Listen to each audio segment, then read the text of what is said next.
Hello and welcome to the Poultry Health Research Network here at the University of Guelph.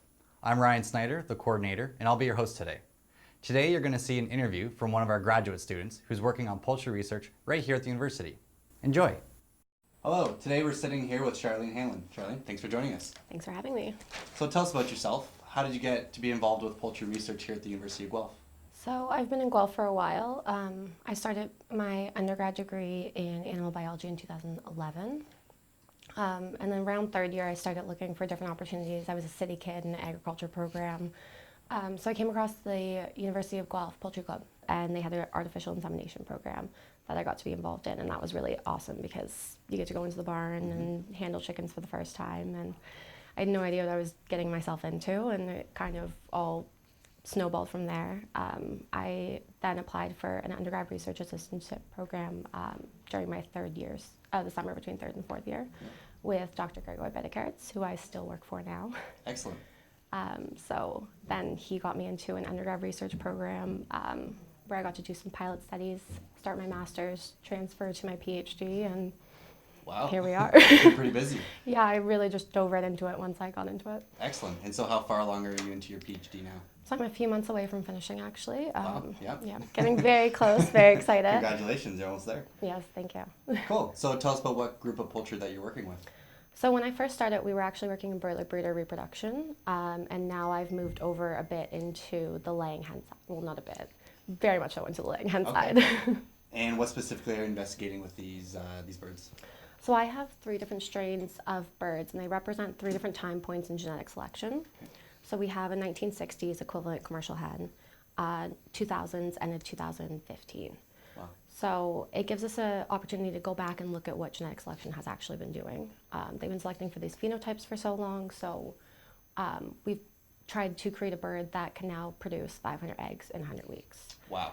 Yes, and I can tell you now that they can do it. So we go from the 1960s hen that produced 250 eggs in that 100 weeks to double that. Wow. So then to keep up with that demand, we have to make some physiological changes. And that is something that no one's really looked into yet. So we were able to take the opportunity to go into a little bit of a fishing expedition and see what has been changed in the reproductive axis that allows the bird to remain healthy while laying that many eggs. Okay, so tell us a little bit about what you found. So we did this trial for 100 weeks. So we had the opportunity to take a lot of data on a lot of individual birds. So we had a little bit of a surprise at the beginning, a nice surprise, where when we considered the body weight compared to the age of first egg, we found that all birds, regardless of their breed, their photoperiod, or their age, laid within a 64-gram window of body weight. Wow. So it seems like there was some kind of set mechanism, and photostimulation was helping us get to that point with the 1960s birds. Now with these other birds, they've reached that body weight prior to photostimulation. They've started sexually maturing before that. So that starts to tell us that, okay, there's something, photostimulation is not the be-all, end-all anymore.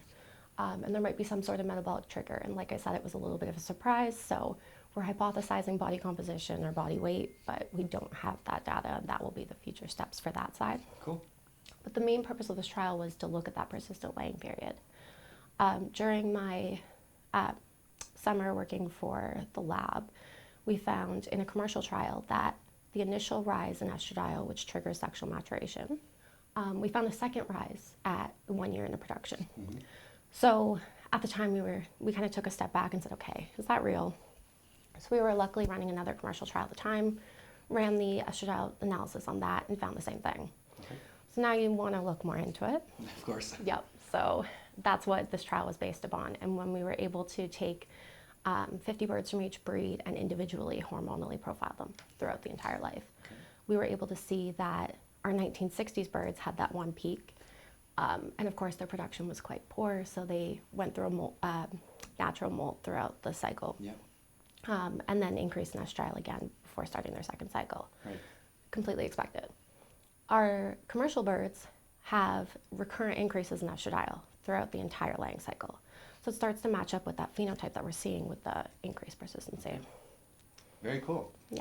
And so tell us a little bit more about your projects and the actual studies that you ran. So everything was done at Arkell Research Facility? Yeah. So we we actually started by breeding the birds ourselves and ordering in some fertile eggs for our commercial hens and going right from hatch. Sounds like a lot of work. Oh, it was a lot of fun, actually. And what kind of lab analyses were you running here on campus? So we did everything ourselves. My advisor is a big believer in learning all the techniques. So we did a lot of blood analysis, especially for the estradiol hormone. We also took a lot of tissues throughout my trials, so we're doing a lot of gene expression on pituitary, hypothalamus, ovary genes. So. Very cool. So some of these protocols or methods might be relatively new to the field? A lot of them have been optimized before, especially within our own lab, but there are a few new areas since we're looking now into metabolism and photoreception that I am starting to optimize in the lab. Cool.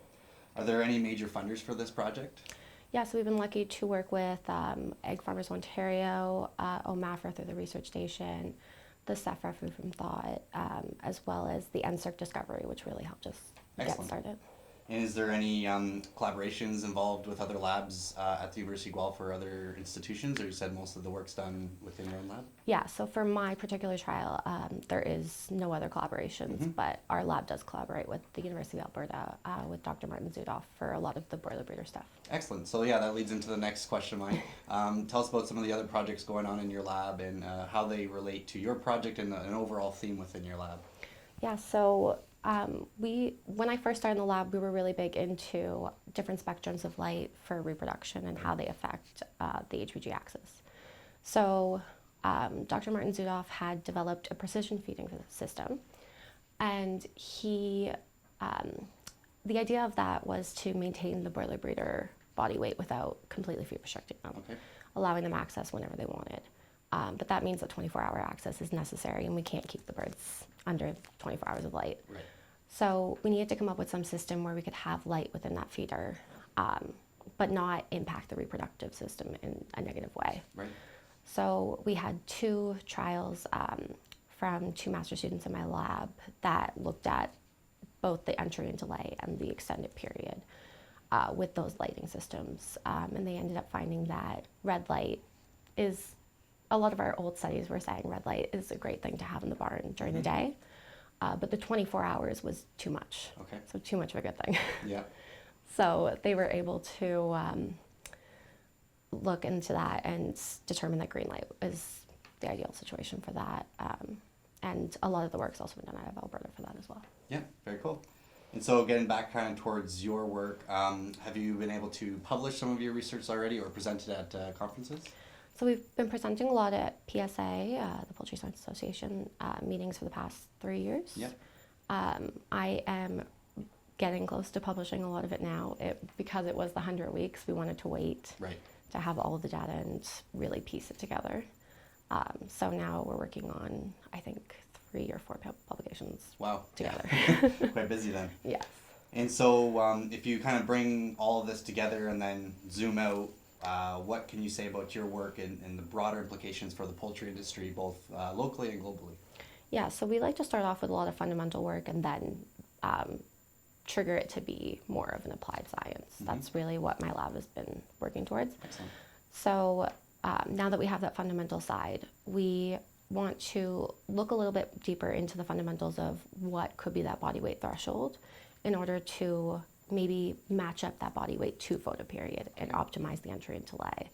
So then we can give the industry a little bit of an indicator of what target body weight should be for those pullets. And on the other side, estradiol has such an important role in calcium metabolism that if we're seeing these recurrent increases, that means that they would be able to utilize that calcium much more efficiently when those increases are occurring. So if that was the case, we're able to then maybe match up the calcium supplementation to the estradiol profiles, and that would allow for a decrease in feed costs while also allowing the hen to have that calcium when she needs it most. Wow, okay, very cool. So pretty far-reaching implications in terms of overall production and efficiency in the industry, as well as feeding the future. Yes. Excellent, cool. And so what's next for you personally after your program? Are you looking towards the industry or academics or government? I'm really, really loving academia. I loved every moment of this program so far, so I don't see myself leaving that anytime soon. Excellent. And the poultry industry has just been so incredibly welcoming and such a tight-knit community that I would love to continue working in that. It really is. Excellent. Yeah. Is there anything else that you'd like to say to the poultry industry or the academic community? I just want to say thank you for being amazing and welcoming, and thank you to my advisor for taking a chance on a city kid and giving me way too many opportunities. Yeah. Well, the industry is glad to have you. Thanks again for joining us today. Yeah, thanks so much. Okay. This has been another interview with Charlene Hanlon.